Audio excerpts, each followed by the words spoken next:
La pandémie nous a privé de beaucoup de techniciens. Plusieurs se sont reconvertis dans d'autres choses. C'est des gens qui ont du talent, puis des talents multiples.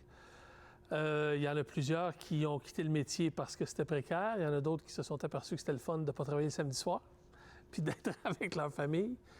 Il y a eu aussi beaucoup de problèmes de santé mentale. Il y a une vague de suicides. Il y a des gens qui ont déménagé.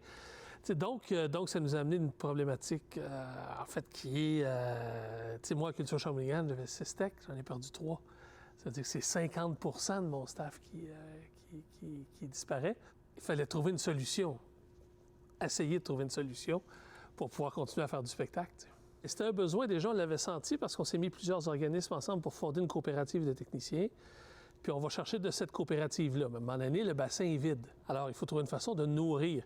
Là, il y a beaucoup de gens qui sont intéressés, mais ils ne sont pas formés. Fait que le but, c'était de nous associer avec une institution, par exemple, comme le Cégep de Shawinigan, donc pour encadrer une formation qui soit solide, parce que rouler un fil en technique, c'est quelque chose qui s'apprend. On ne roule pas un fil comme ça, tu sais.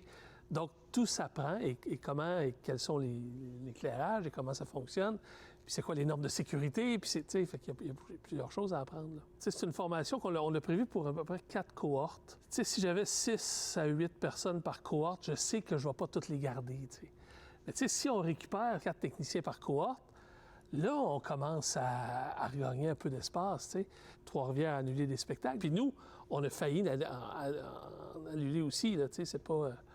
on est passé proche, là. Donc, sans eux, c'est pas possible de continuer. Puis c'est pas moi qui vais aller plugger un spot. On veut pas ça dans la vie. Il faut prendre des mesures maison. Et cette mesure-là viendra, je l'espère, combler un manque ou un besoin criant que l'on a.